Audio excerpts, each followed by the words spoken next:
If you recognize that noise, you might be gay, and odds are your data was stolen by China. Oops.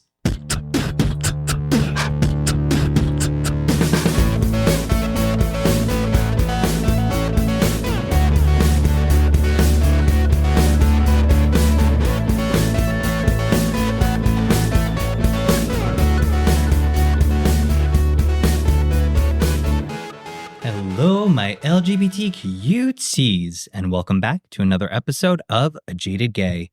I'm Rob Lovelace, and today I am a non-jaded gay because I found out that recently a jaded gay podcast ranked #1 on Apple Podcast sexuality charts in Singapore. So to all my Singapore LGBT cuties, thank you so much for listening and for your support. I was so excited to hear that. And yeah, it's just amazing. I'm glad you're enjoying the episodes, and thank you again for your support. And everybody else around the world, step it up and let's get this to #1 on all the charts. But shifting gears a bit, I am super excited for this month of April because there is a lot happening. So first off, the podcast is turning 2 years old on April 19th, and I can't believe it's been 2 years already. Time flies when you're having fun. And then on top of that, at the end of April, we'll be hitting our 100th episode. So pretty big milestones. And I know it's going to sound very cliche, but it's been a journey and I've learned a lot through doing the podcast. I hope you all have too. And to celebrate the podcast turning 2 and the 100th episode, all those fun milestones, I want to celebrate my LGBT cuties by giving you the opportunity to win a really exciting thing. Or things, I should say. So keep an eye out for an Instagram post on A Jaded Gay Pod's Insta page tomorrow, that's Wednesday, which is how you can actually enter the competition. So what I'm asking you to do is, 1, like the photo and mention 2 of your friends in the comments who you think should listen to A Jaded Gay Pod and become LGBT cuties. So by doing that, you get 1 entry. If you share that post to your story, you'll get an additional 2 entries, but make sure you mention the podcast in your story so that way I can see it and count it in with the entries. But wait, there's more.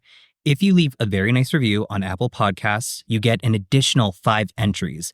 But again, make sure you take a screenshot of the review and DM it to me on Instagram so I can make sure again to count that in with your entries. And then lastly, if you join Patreon at any of the tiers, $1, $3, or $5, any tier, you get an additional 10 entries into the competition.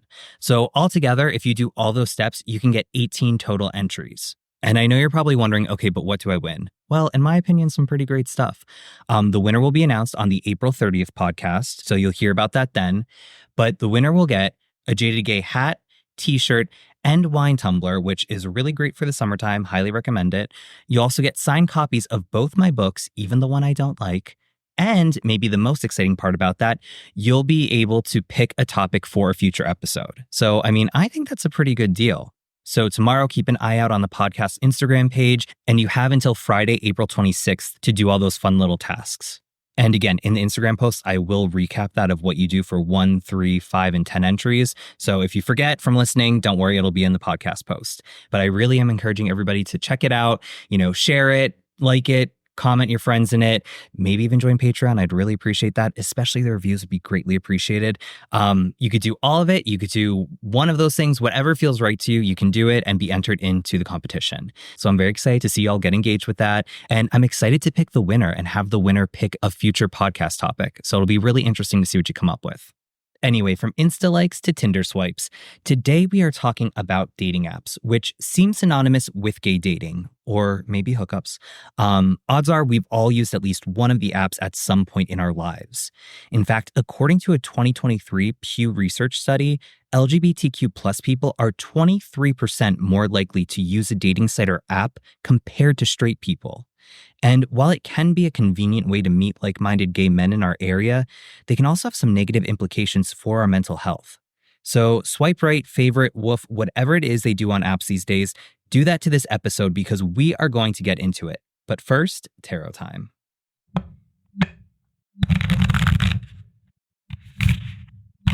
So the card for this episode is the Magician, which is a major arcana card.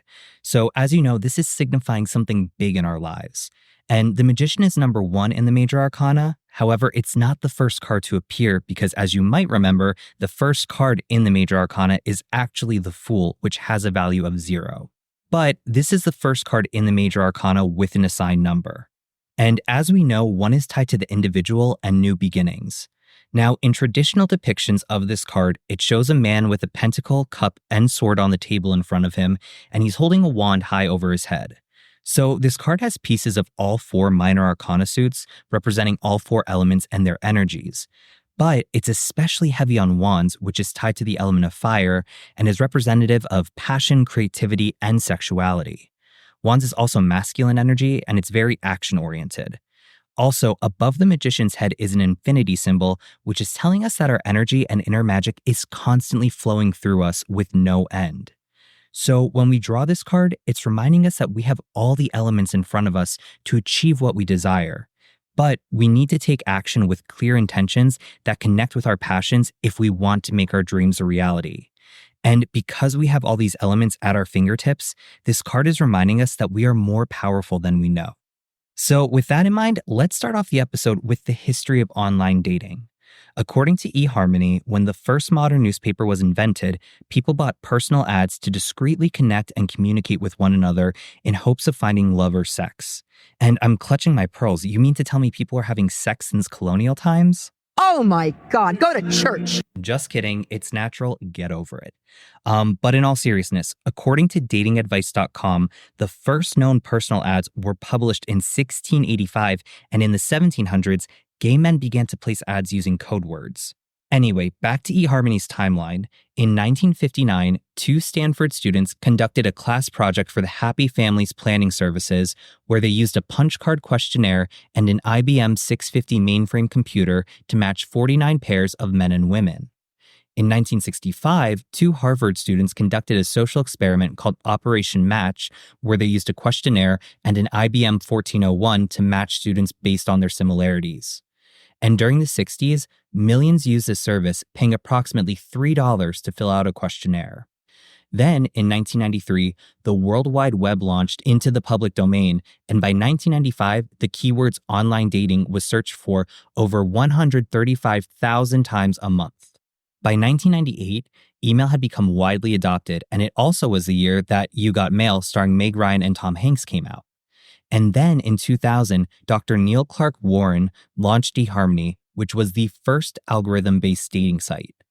Then in 2004, Facebook was invented by Mark Zuckerberg, which has come to impact how we connect and date using the internet. I mean, anyone else remember how pokes were synonymous with flirting? Nope, just me? Okay. Anyway, in 2007, we see the iPhone and other smartphones hit the market. And eHarmony also says that by 2009, gay dating sites were becoming popular. But that's also the year eHarmony launched compatible partners. So I'm sure gay dating sites were popular before this date. They're just trying to plug in their inclusivity. Jumping ahead to 2012, location-based dating apps and social discovery applications were becoming extremely popular. And today, here we are, asking each other what apps they're on or what app they met their significant other on. But let's take a deeper history lesson regarding online gay dating pre-dating apps. So according to an October 2023 article from the Windy City Times titled The Evolution of LGBTQ+ Online Dating, author Michelle Zipkin says that online LGBTQ+ dating culture first manifested in the early 90s. In December 1993, Andy Kramer launched Gay.net, which was a bulletin board system. And these types of systems were major online spaces that served as local or regional dial-up networks that were operated mostly by hobbyists or enthusiasts. Following the HIV/AIDS crisis that hit the US in 1981, Kramer thought about how he had lost so many friends to AIDS and how lonely that was for gay men who felt disconnected from the community. So he launched Gay.net and mailed out diskettes that allowed members to install the software, which was initially run on 16 modems. And in the first year of its existence, 10,000 gay and bisexual men paid $10 a month to access Gay.net. Now, prior to this, there was Prodigy, AOL, and CompuServe, but they were all heavily censored, and Kramer wanted to create a more inclusive space. And fun fact, Kramer actually met his husband of 27 years on the site. Anyway, he later merged Gay.net with Gay.com, which went from 1 million to 4 million users in 1999. And Gay.com was a Java-based chat system launched by Mark Elderkin in 1996. And then we kind of touched upon this in our Gaydar episode, but in November 1999, Gary Frisch and Henry Badenhorst founded the profile-based dating website for gay and bisexual men called Gaydar. And they created this after a friend of theirs complained they were too busy to find a boyfriend offline. So the initial idea for it was based upon a then current concept of a corporate intranet that was in development. Now, in the 2000s, some more LGBTQ plus specific dating sites popped up, but one of the most popular were OkCupid, which launched in 2004. But then, the landscape of gay dating seemed to forever change in 2009 with the advent of Grindr. I mean, literally, if you Google the history of gay dating apps, the majority of the results are about the history of Grindr and how it changed gay dating. Anyway, in March of 2009, Israeli entrepreneur Joel Simkai launched Grindr as a way for gay men to make friends. And it used the iPhone's satellite location data to let people discover other men nearby. Now, while Gaydar was already a popular website and also launched an app that same year, they were slow to adapt their app and Grindr came out on top. And Grindr's success was also a matter of being in the right place at the right time. Just 6 months after the iPhone 3G launched, smartphones were slowly starting to gain traction, which gave Simkai an idea. Here's a quote from a 2018 Verdict article who spoke to Landon Zumwalt, director of corporate communications at Grindr. Joel was working in Manhattan after college and found online dating very time-consuming. Everyone always seemed to be a mile or more away, and Joel had always wondered who was gay around him. He felt that there had to be a better way, so he set forth on developing a way for gay men to connect using smartphones, which were becoming more prevalent at the time. When the second-generation iPhone came out with GPS, the solution became clear to Joel. After 2 years of development, Grindr first appeared in the App Store just 6 months after the iPhone 3G launched. Not only was it the first geolocation dating app, it was also one of the first apps aimed at gay users and one of the first third-party apps for the iPhone. And those features alone helped Grindr succeed without any special marketing campaigns. Additionally, in June 2009, 3 months after the app launched, actor Stephen Fry appeared on the BBC show Top Gear and talked about Grindr. Simkai later told media that Fry's impact was instant, resulting in about 10,000 downloads overnight, which increased their base by 50%. And Grindr also popularized dating apps and geolocation technology. According to Statista, Grindr has approximately 12.15 million active users and more than 2.89 million quarterly downloads. It's also the fourth highest grossing dating application worldwide and reaches more than 190 countries. And I'm not going to explain how Grindr works in different features because I'm sure most of you already know that. But despite being an early innovator for gay dating apps, there has been criticism of it regarding discrimination and safety concerns, which we'll cover in a bit. But before we do, let's take a look at some other popular gay dating apps. So I Googled most popular dating apps of 2023, and this is the list that Google provided. Scruff, Her, Growler, Surge, Daddy Hunt, Grindr, Hornet, Lex, Jacked, Mingle2, Bigger City, and Romeo. Now, I was surprised because there are a good number of those I didn't recognize, and we're not going to cover them all. But kicking it off with Scruff, according to BuzzFeed News, the app was launched in October 2010 as a rival to Grindr. The article describes Scruff as being edgier yet friendlier and championed users who were more hairy and scruffy and maybe bearish compared to Grindr, which seemed to be flooded with young, hairless, V-shaped torsos. While it still utilized similar templates and geolocation technology, it did provide some enhanced features. And according to Wikipedia, it had more than 15 million users in 2019, but don't quote me on that. Also, in 2010, Jacked was launched. According to Pink News, it's similar to Grindr, but it's tailored specifically for people of color. And in 2019, the parent company of Scruff bought Jacked. Growler was also launched in November 2010 by Coley Comiskey, and it was the world's first bear dating app. It's been considered a key part of the bear community, offering support to many bear events around the world and serving as the genesis for other bear dating apps that have been established since. And in March 2019, it was sold to the Meet Group, which is a straight social app company. Also tied to the bear community is Bigger City, which is tailored for bears, chubs, and chasers. Now, this one I had trouble finding any info about, but apparently it started out as a website in 2002 and later launched the app. And I'm assuming it launched post-2010 since Growler was the first bear dating app. Meanwhile, Hornet launched in 2011 with the intention to be used in countries where coming out as LGBTQ+ is problematic.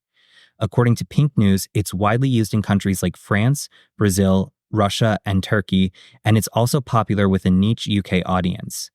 And in addition to dating, Hornet's in-house editorial team also provides LGBTQ+ news and city guides. Now, while these apps provided a convenient way for gay men to connect, they did cause problems. For starters, there has been rampant racial, body, and gender discrimination on the apps. And starting with race, some of these apps, including Grindr and Scruff, had ethnicity filters, which allowed users to filter and block members of certain ethnicities from their grid searches. And it wasn't until the murder of George Floyd in May 2020 that these apps began to remove the ethnicity filter feature. Grindr was among the first, followed by Scruff and Jacked, and then several others followed suit. But interestingly enough, Cornell researchers had recommended this to be done 2 years prior in a paper on addressing racial bias and discrimination in dating apps. But even though those features were removed in 2020, it doesn't stop dating app users from having their quote-unquote preferences, nor does it prevent racist and hostile language on the apps. I mean, I'm sure we've all seen the phrase no fats, no femmes, no insert race in online dating profiles. And just another reminder that if you do have that in your profile, delete it immediately and take a long look at yourself in the mirror. Meanwhile, a 2019 study published in the international peer-reviewed journal Body Image found that Grindr negatively affects body image through weight stigma, sexual objectification, and social comparison. In 2023, another scientific journal, BMC Public Health, found that Grindr was one of the most important predictors of orthorexia, which is the unhealthy obsession with eating healthy foods. There's also pressure to adhere to a certain body type, such as twink, jock, or bear, and there are other factors being judged, including height and body hair. And then there are also safety issues. Aside from just remaining safe because you're meeting a stranger from the internet, there have been reports of homophobes using gay dating apps to target gay men. And beyond our physical safety, there's also concerns over the safety of our data and privacy. In 2016, the Kunlun Group, a Chinese gaming company, began buying out Grindr, which was completed in 2018. However, intelligence experts were concerned that this buyout would give the Chinese government access to Grindr profiles of American users. And China is certainly not the most LGBTQ+ friendly country, adding another layer of concern. Also in 2018, reports surfaced that there was a security flaw with Grindr where users' precise locations could be exposed. It was also revealed that Grindr was sending some unencrypted personal data to third parties, and this data included users' HIV statuses.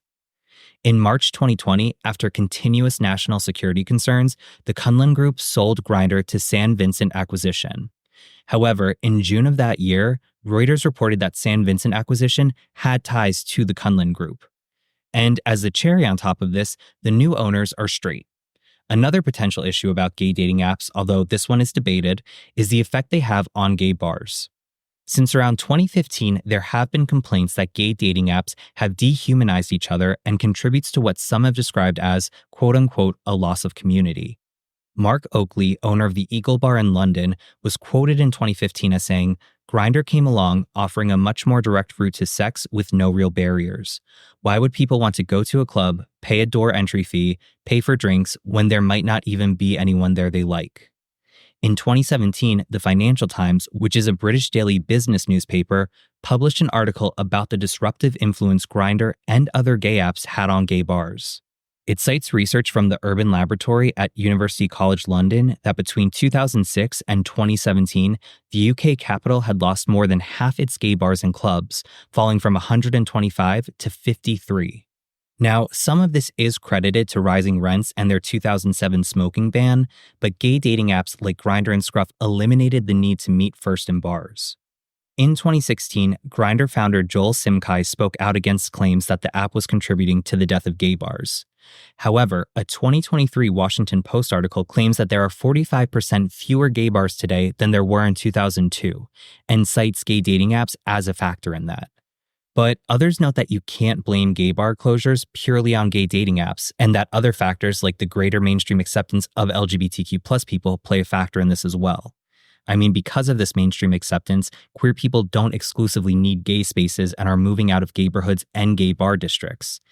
Additionally, more same-sex couples are starting to have kids, so they're spending more time at home or involved with their kids' social activities instead of going to gay bars. And we touched upon both of these aspects in the Gay Neighborhoods episode. Meanwhile, some even say that dating apps allow a new sense of community building for LGBTQ plus people. So it appears to be somewhat debatable over just how much blame to place on gay dating apps for gay bar closures. But one thing we do have some more concrete statistics for is that gay dating apps can be bad for our mental health. For one thing, it can exacerbate physical insecurities we may have, which we touched on in the episode on gay men comparing themselves to one another. And in that episode, we talked about a 2020 research study at California State Polytechnic University, Pomona, which took a look at gay men and their self-perceptions based on Grindr use. The researchers observed toxic behavior, and the study found that there was a slightly higher percentage of users experiencing negative self-feelings than users who experienced positive self-feelings. And the author proposed that those negative self-feelings were reinforced by users socially comparing themselves to others. But despite acknowledging the toxic behavior, most participants express continuing using Grindr to seek physical validation, regardless of potential adverse effects on self-perception. Additionally, while dating apps connect us to others in the community, it can also contribute to feelings of loneliness. A 2019 Psychology Today article explains that the convenience of dating apps to find others based on proximity has put a greater focus on more superficial sexual relationships. Now, obviously, there's nothing wrong with that, but this makes it more difficult for people who are trying to find a long-term partner or friends in the LGBTQ plus community as opposed to a casual encounter. They go on to cite a recent study published in Psychology and Sexuality, which explored the motivations and outcomes associated with using various gay dating apps among a sample of 191 gay and bisexual men. They found that 71% of participants logged into gay dating apps at least once a day, with the majority logging in 2 to 4 times a day. And just under half the sample size indicated that their primary use for the apps was to meet people for sex. Meanwhile, just under 19% of participants in the study said that their primary reason for using the apps was to find someone to date. So with that in mind, the question of whether using gay dating apps has negative or positive impacts on gay men really depends on what they're using the apps for. For example, men in the study who reported that they use gay dating apps primarily to find sexual partners reported higher levels of self-esteem and life satisfaction, as well as lower levels of loneliness compared to men who indicated their primary use for gay dating apps was any of the other reasons unrelated to seeking a sexual partner, such as finding dates or making friends. Also, in 2019, Marco Bagnoli published the article How Using Grindr Can Lead to Mental Health Problems in Medium and illustrated a quote-unquote vicious cycle when it comes to gay dating app usage. Here's a passage. Most gay men log onto Grindr when they feel sad, anxious, or lonely. The opportunity to have sex immediately and nearby can distract them from those painful emotions. Every time unbearable feelings arise, they click on the app and find someone to have a hookup with. When they're done and they're back home, another unpleasant feeling arises. Guilt. They feel guilty about using the app just to have meaningless sex with some stranger. And to avoid feeling that way, they open the app again. There, a vicious cycle begins, and it can go on forever if they don't do anything to break it. And this cycle can actually lead to a type of dating app addiction. Psychiatrist Jack Turbin wrote in a Vox article how gay dating apps are designed to make finding sex easy, which can make them hard to stop using. In his article, Turbin explains that neuroscientists have found that orgasm causes activation of pleasure areas of the brain while deactivating areas of self-control. And these researchers have observed that these patterns of activation in men are very similar compared to the brain of individuals using heroin or cocaine. So a neutral action like clicking on Grindr paired with a pleasurable response in the brain like having an orgasm can cause humans to learn that action over and over again. And while that can be a normal pleasure response, it could also lead to addiction in some. Here's a quote. Grindr, intentionally or not, leverages a psychological concept called variable ratio reinforcement, in which rewards for clicking come at unpredictable intervals. You may find a hookup immediately, or you may be on your phone for hours before you find one. Variable ratio reinforcement is one of the most effective ways to reinforce behavior, and it makes stopping that behavior extremely difficult. And a common example of this variable ratio is slot machines. Since gamblers don't know when the next payout will be, they keep pulling the lever hoping to win. Turbin goes on to liken Grindr as a slot machine that rewards you with an orgasm at unpredictable intervals, which can be a powerful recipe for addiction. And across the board in the research I found on this, a core theme reported by gay men about why they use Grindr and gay dating apps was to stop feeling sad, anxious, or lonely. Basically, these apps were used as a distraction from bad emotions. Additionally, Time Well Spent, a nonprofit focused on the digital attention crisis, surveyed 200,000 iPhone users and found that 77% of Grindr users felt regret after using the app. And it goes back to that vicious cycle we previously talked about. Some users keep coming back to gay dating apps for that temporary emotional relief. Turbin also explains that gay dating app use can prevent some men from finding lasting relationships. He surveyed users to learn about their experiences on the app. One 23-year-old was afraid of rejection, and using Grindr shielded him from the pain of in-person turndowns. And another said that whenever he and his boyfriend fought, he would typically download Grindr to, quote-unquote, find an alternative instead of working through the problems. So with all that being said, maybe excessive use of gay dating apps has desensitized us and caused us to lose some of our social skills when it comes to community building. Now, with that all being said, I don't think gay dating apps are the source of all evil. I mean, I feel the back half of this episode was kind of critical to them, but I can see both sides. There are definitely benefits to them as well as some potential issues. And hey, I've definitely used them in my 20s when I was trying to date and had mixed responses to using them. I mean, I definitely had some okay dating experiences from them, and I made some friends along the way. And if you want to hear some of my opinions and dating app stories, check out this month's bonus episode on Patreon, which is linked in the episode description. But for me personally, I did feel self-conscious using the apps. Like, oh, am I as attractive as this person next to me in the grid? Or if I went on a date with someone from one of the apps, I'd worry like, oh, are they still on the apps looking to meet other guys, or do they want to get to know me more? You know, I created a lot of insecurity in myself through how I viewed the apps, and I really haven't used them in a couple years. There was a brief period of time where I was on Hinge last summer since I was new to Philly and was really just interested in having dinner or a drink with someone and having someone to talk to, even if it was just for friendship. But honestly, there was so much going on last year, I felt that dating was not right for me. And I realized that I really needed to spend time to focus on myself and getting acclimated to Philly and all that. And that's continued into this year. You know, I like being alone right now and having my quiet time at home and making time for my podcasting and writing and really putting my focus into building genuine friendships, especially within the gay community, as opposed to trying to date. And I felt less anxious and insecure not being on any apps, so I don't plan on getting on any anytime soon. You know, I think I've said it before, but 2024 is the planned year of being single. I told myself maybe 2025, I'll see how I'm feeling and if I'm interested in dating, but for right now, I like being on my own. It just feels safer for me right now. And after a big year of change in 2023, I need to feel safe and not overthink. Plus, I kind of like the idea of trying to meet other gay men to be friends with in actual social settings, like through friends or social groups, as opposed through a dating app. So with all that in mind, I do think it's important to be mindful of what you're looking for and how you're using any apps you may be on and how you're feeling when you're using the apps. And I think a good way of checking in with ourselves is by reflecting on our boundaries and also implementing them when it comes to using dating apps.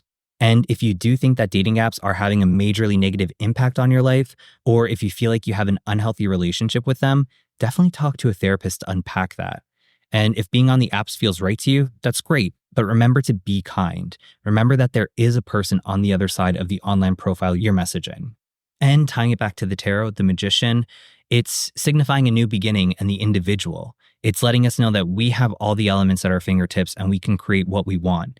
And in relation to dating apps, you know, there's not a one-size-fits-all approach for a dating app. There's obviously different apps for different things. You have different experiences on different apps, and you can really go into any of them with the intent of whether you're looking for casual sex or friends or just casual dating or a long-term relationship. So really, it's kind of a choose your own adventure, if you will. But just like the magician reminding us that we have everything we need and that we're stronger than we know, we have to be mindful about why we're on the apps. We have to trust our intuition, you know. It's easy to get distracted by the sea of shirtless hotties on any grid-style app. But if you're looking for a genuine relationship, you can't just base that off of looks or kind of scroll through a grid and say, who's the hottest here that I want to go out with? You know, if you're looking for something more serious and, you know, casual hookups don't feel comfortable to you, then be mindful of that and don't be, you know, persuaded by being in a certain mood or by seeing that hot shirtless profile to just jump into something if you're not really comfortable doing that and if you're going to feel guilty about it afterwards. And again, if that is something that appeals to you, there's no shame in that. Like I always say, as long as everything's consensual and everyone's safe.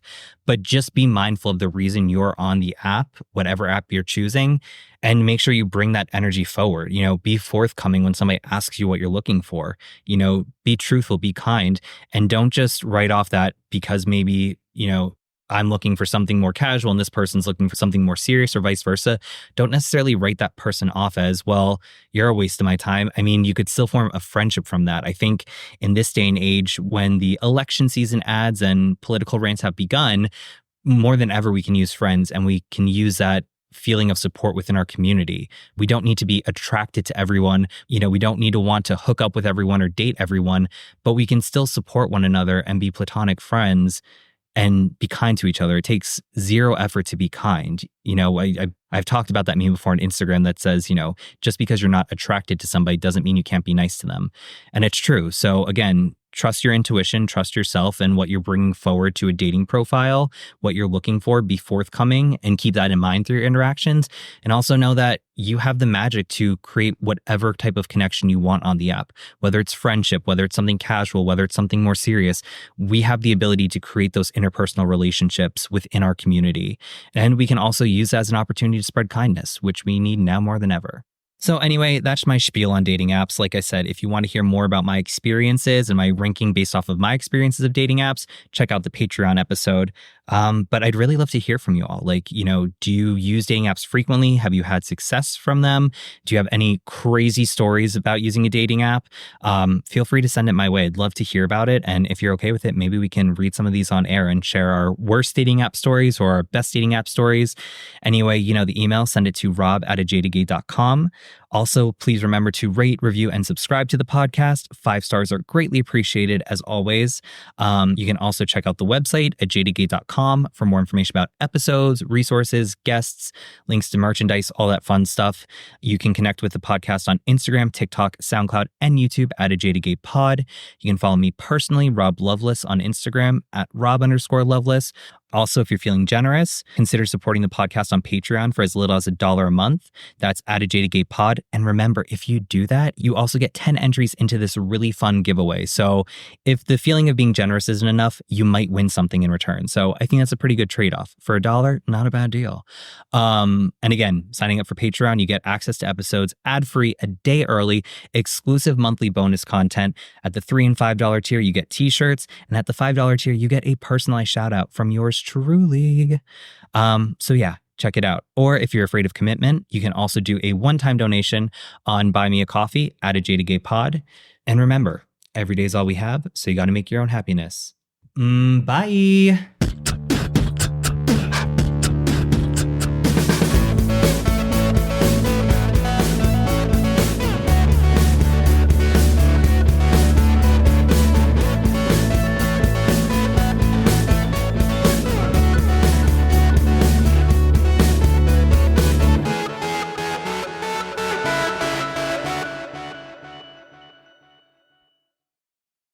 So first off, the podcast is turning 2 years old on April.